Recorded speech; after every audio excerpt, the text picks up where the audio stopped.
കുഞ്ഞ് ഓറഞ്ചാണ്, നമ്മളുടെ നാരങ്ങ പോലെ നമുക്ക് വെള്ളം പിഴിഞ്ഞ് കുടിക്കാൻ പറ്റുന്ന ചെറിയ ഓറഞ്ച്. അഖില ഞങ്ങളുടെ വീട്ടില് ഹൈറ്റ് വെച്ചതിനേക്കാളും നല്ല ഹൈറ്റ് വെച്ചിട്ടുണ്ട്, വലിയ മുട്ടായിട്ടുണ്ട്. ഇപ്പൊ നല്ല ഡിമാൻഡുള്ള വെറൈറ്റിയാണ് ഡാർക്ക് ഷെയ്ഡ് ഉള്ളത്. അതിന്റെ ഓരോ ഷൂട്ടുകൾ വന്നനുസരിച്ചാണ് അതിന് റേറ്റ് വന്നത്.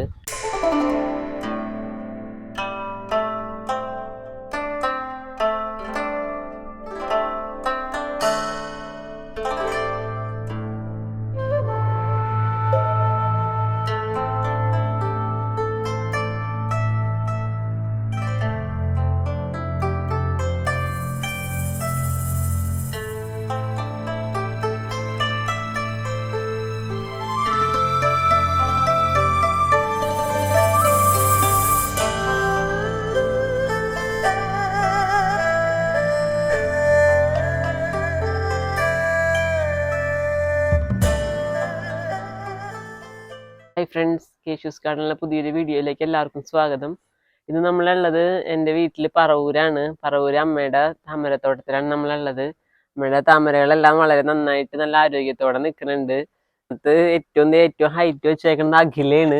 അഖില ഞങ്ങളുടെ വീട്ടിൽ ഹൈറ്റ് വെച്ചതിനേക്കാളും നല്ല ഹൈറ്റ് വെച്ചിട്ടുണ്ട്, വലിയ മുട്ടായിട്ടുണ്ട്. മെച്ചൂർഡ് ആയി വന്നേ ഉള്ളൂ. ഒരു 3-4 ദിവസം കൂടി എടുക്കും അത് വിരിയാനായിട്ട്. ഹോളൊന്നും ഓപ്പൺ ആയിട്ടില്ല. അതിന് മുമ്പ് കഴിഞ്ഞ ആഴ്ച വിരിഞ്ഞൊരു പൂവ് നിൽക്കുന്നുണ്ട്. ഇലകൾ കൊഴിഞ്ഞിട്ടില്ല, പക്ഷെ ബ്രൗൺ ആയി തുടങ്ങി. ഇലകളൊക്കെ നല്ല വലിപ്പത്തിൽ നിൽക്കുന്നുണ്ട്. ബാക്കി ഓരോ വെറൈറ്റിക്കും നല്ല ആരോഗ്യത്തോടെ നിൽക്കുന്നുണ്ട്. ഇത് ബുച്ചയുടെ മുട്ടുകളാണ്. ബുച്ചയുടെ ലീഫും അതുപോലെ നല്ല വലിയ ലീഫുകൾ വന്നിട്ടുണ്ട്. ബഡ്ഡുകളും ഇഷ്ടംപോലെ ബഡ്ഡുകൾ വന്നിട്ടുണ്ട്, കുറേ ബഡ്ഡുകളുണ്ട്.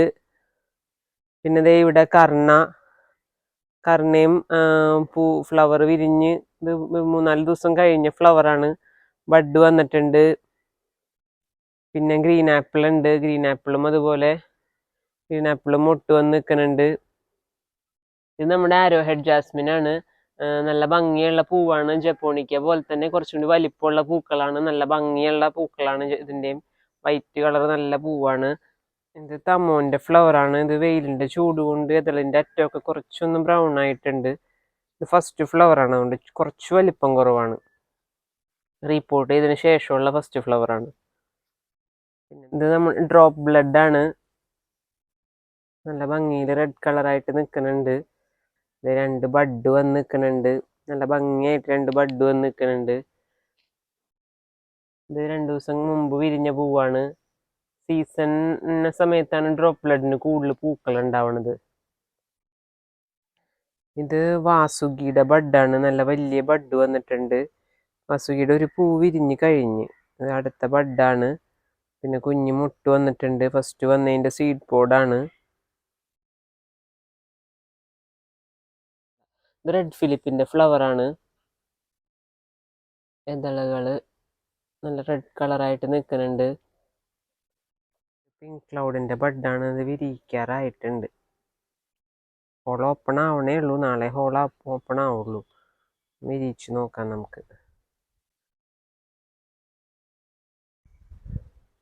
ഇത് 3ാമത്തെ ഫ്ലവറാണ്. ഫസ്റ്റ് ഫ്ലവറും സെക്കൻഡ് ഫ്ലവറും അത്യാവശ്യം നല്ല വലിപ്പം ഉണ്ടായിരുന്നു അമ്മയ്ക്ക് വിരിഞ്ഞ പൂക്കള്. എനിക്ക് അവിടെ വിരിയണേക്കാളും നല്ല വലിയ പൂക്കളായിരുന്നു ഇവിടെ ഈ തോട്ടത്തിൽ വിരിഞ്ഞത്.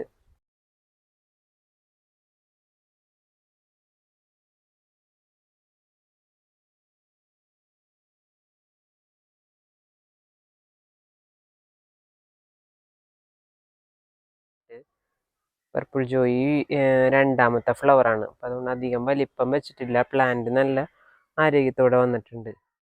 അമ്മയുടെ തോട്ടത്തിൽ താമരകൾ മാത്രമല്ല വേറെ കുറച്ച് നല്ല നല്ല പ്ലാന്റ്സും ഉണ്ട്. ഇത് റെഡ് ലിപ്സ്റ്റിക്ക് കഴിഞ്ഞ ദിവസം വിരിഞ്ഞതാണ്. പൂക്കള് നല്ല ഭംഗിയാണ്. എൻ്റെ പേര് പോലെ തന്നെ നല്ല ലിപ്സ്റ്റിക്ക് പോലെ ഇരിക്കുന്നതാണ്. നല്ല റെഡ് ഷെയ്ഡാണ്. ഒരു ഹാങ്ങിങ് പ്ലാന്റ് ആയിട്ടും വളർത്താം, സാധാരണ പോട്ടിലും നമുക്ക് വളർത്താൻ പറ്റുന്ന ഒരു പ്ലാന്റ് ആണ്. അഗ്ലോണിമ റെഡ് വെറൈറ്റി ആണത്. നല്ല ഡിമാൻഡുള്ള വെറൈറ്റിയാണ്. ഡാർക്ക് ഷെയ്ഡ് ഉള്ളത്. അതിൻ്റെ ഓരോ ഷൂട്ടുകൾ വന്നനുസരിച്ചാണ് അതിന് റേറ്റ് വന്നത്. വളരെ നല്ല ഭംഗിയുള്ള പ്ലാന്റ് ആണ്. നമുക്ക് ഇൻഡോർ സെറ്റ് ചെയ്യാനും ഔട്ട്ഡോർ വെക്കാനൊക്കെ പറ്റിയ നല്ലൊരു പ്ലാന്റ് ആണ്. അഡീനിയം കളക്ഷൻസും ഉണ്ട് അമ്മയ്ക്ക്. ഇവിടെ നിന്ന് തൈകൾ പിടിപ്പിച്ചാണ് ഞങ്ങളും അവിടെ നട്ടേക്കുന്നത്. ഇത് ഡബിൾ പെറ്റൽ അഡീനിയമാണ്. ഇതിന് സീഡുകൾ കിട്ടൽ വളരെ കുറവാണ്. ബാക്കി സിംഗിൾ പെറ്റലിനൊക്കെ നമുക്ക് പെട്ടെന്ന് സീഡുകൾ കിട്ടാറുണ്ട്, അതിന് തൈകൾ ഉണ്ടാക്കിയെടുക്കാൻ പറ്റാറുണ്ട്. പിങ്ക് ഷെയ്ഡ് വന്നുണ്ട്, അതിനും ബഡ്ഡുകൾ വന്നുണ്ട്. പിങ്ക് ഷെയ്ഡിനാണ് എപ്പോഴും കൂടുതൽ സീഡുകൾ കിട്ടാറ്. നമുക്ക് അതിന് തൈകളും പെട്ടെന്ന് തന്നെ ഉണ്ടാക്കിയെടുക്കാൻ പറ്റും. ബഡ് ചെയ്ത റോസ് വാങ്ങിയതാണ്. വാങ്ങിയപ്പോൾ പൂക്കളൊന്നും ഉണ്ടായിരുന്നില്ല. അത് കഴിഞ്ഞ് വിരിഞ്ഞ പൂക്കളാണ്. 3 പൂക്കൾ വിരിഞ്ഞ് 2 ഷെയ്ഡ് വന്നുണ്ട്. ലൈറ്റ് യെല്ലോയിൽ ഒരു ഓറഞ്ച്. നല്ല ഭംഗിയുണ്ട് ഈ പൂക്കൾ. ഒരുപാട് ദിവസം നിൽക്കണമുണ്ട്. ഒരു പൂ വിരിഞ്ഞിട്ട് 2 ആഴ്ച കൂടുതൽ നിൽക്കണമുണ്ട്. ഇതളുകൾ പെട്ടെന്ന് കൊഴിഞ്ഞു പോണില്ല, നല്ല ഭംഗിയിൽ നിൽക്കുന്നുണ്ട്. പിന്നെ കുറച്ച് ആന്തോറിയം കളക്ഷൻസ് ഉണ്ട്. ആന്തോറിയം ഒരു dark pink shade red variety, പിന്നെ ഒരു ഓറഞ്ച് ലൈറ്റ് പിങ്ക്. ഇത് രണ്ടും മിനിയേച്ചർ ആന്തോറിയമാണ്. മിനിയേച്ചർ ആന്തോറിയത്തിൽ നമുക്ക് കുറേ തൈകൾ സൈഡിൽ നിന്ന് തന്നെ പൊട്ടി വരും. അധികം ഹൈറ്റ് വയ്ക്കൂല, ചെറുതായിട്ട് തന്നെ നിൽക്കുള്ളൂ. ഇത് നമുക്ക് ഇൻഡോറും സെറ്റ് ചെയ്യാൻ പറ്റും. അതാണ് മിനിയേച്ചർ ആന്തോറിയത്തിൻ്റെ പ്രത്യേകത. ഇൻഡോറും സെറ്റ് ചെയ്യാൻ നല്ലതാ. ഉള്ളിൽ നമുക്കൊരു ഫ്ലവർ ഉണ്ടാവുന്ന ചെടി കാണാനൊക്കെ ആഗ്രഹമുള്ളവർക്ക് ഇൻഡോർ സെറ്റ് ചെയ്യാൻ നല്ലതാ. ഇതെല്ലാം നമ്മുടെ നാടൻ വെറൈറ്റി, പണ്ട് തൊട്ടേ നമ്മുടെ ഇവിടെ ഉള്ള വെറൈറ്റിയാണ്. നാടൻ വെറൈറ്റി, ഒരു ഓഫ് വൈറ്റ് കളർ വന്നത്. ഇത് ഹൈറ്റ് വയ്ക്കും, ഇലകൾക്കും നല്ല ഹൈറ്റ് വയ്ക്കും, പൂക്കളുടെ തണ്ടിന് നല്ല ഹൈറ്റ് വയ്ക്കും. ഇതും ഒരു മിനിയേച്ചർ വെറൈറ്റിയാണ്. ലൈറ്റ് പിങ്ക് ഷെയ്ഡ് തന്നെ മിനിയേച്ചർ വെറൈറ്റി തന്നെയാണ്. ഇത് നമ്മുടെ ലില്ലിപ്പൂവാണ്. നാടൻ പൂവാണെങ്കിലും അതിന് നല്ല ഭംഗിയാണ് കാണാനായിട്ട്. കിഴങ്ങുകൾ, സവാള പോലത്തെ കിഴങ്ങുകൾ അടിയിൽ ഫോം ചെയ്യും. ഇടയ്ക്ക് ചെടി ഫുള്ളായിട്ട് ചീത്തായി പോയിട്ട് വീണ്ടും പിന്നീട് അത് ഇലകൾ, മഴയൊക്കെ വന്നു കഴിയുമ്പോഴത്തേന് ഇലകൾ വന്ന് ഫ്ലവർ വന്ന ചെടിയാണ്. നാടൻ പൂവാണ്. സാധാരണ നമ്മുടെ ചെറിയ പറമ്പുകളിലൊക്കെ കാണാറുണ്ട്. ഇത് അമ്മയുടെ തോട്ടത്തിലുള്ള വേറൊരു ഞങ്ങൾക്ക് ഒരുപാട് ഇഷ്ടമുള്ളൊരു മരമാണ്. ഒരു കുഞ്ഞ് ഓറഞ്ചാണ്, നമ്മളുടെ നാരങ്ങ പോലെ നമുക്ക് വെള്ളം പിഴിഞ്ഞ് കുടിക്കാൻ പറ്റുന്ന ചെറിയ ഓറഞ്ച്. ഉള്ളിൽ നമ്മൾ കട്ട് ചെയ്യുമ്പോൾ ഉള്ളിൽ ശരിക്കും ഓറഞ്ച് പോലെ തന്നെ നല്ല സ്മെല്ലാണ്. നമ്മൾ നാരങ്ങ വെള്ളം കൂട്ടി കുടിക്കുന്ന പോലെ തന്നെ കുടിക്കാൻ പറ്റുന്ന ഒരു വെറൈറ്റിയാണ്. ഇതിപ്പോൾ ഞങ്ങളുടെ ഒരു 5-8 വർഷം കൂടുതലായി ഈ മരം. നല്ല വലിയ മരമായി. ഒരുപാട് നാരങ്ങ ഞങ്ങൾക്ക് ഇതിനകത്ത് നിന്ന് കിട്ടിയിട്ടുണ്ട്. അമ്മയുടെ തോട്ടത്തിലെ പൂക്കൾ എല്ലാവർക്കും ഇഷ്ടപ്പെട്ടു എന്ന് വിചാരിക്കുന്നു. ഒരുപാട് താമരപ്പൂക്കൾ ഒരുമിച്ച് വിരിഞ്ഞ് നിൽക്കുന്ന ദിവസം തന്നെ നമുക്ക് ഈ വീഡിയോ എടുക്കാൻ പറ്റി. ഒരുപാട് പൂക്കൾ നിങ്ങൾ എല്ലാവരെയും കാണിക്കാൻ പറ്റിയതിൽ വളരെ സന്തോഷം. എല്ലാവർക്കും ഒരിക്കൽ കൂടി ഓണാശംസകൾ പറഞ്ഞുകൊണ്ട് ഇന്നത്തെ ഞങ്ങളുടെ വീഡിയോ കണ്ട എല്ലാവർക്കും താങ്ക് യു.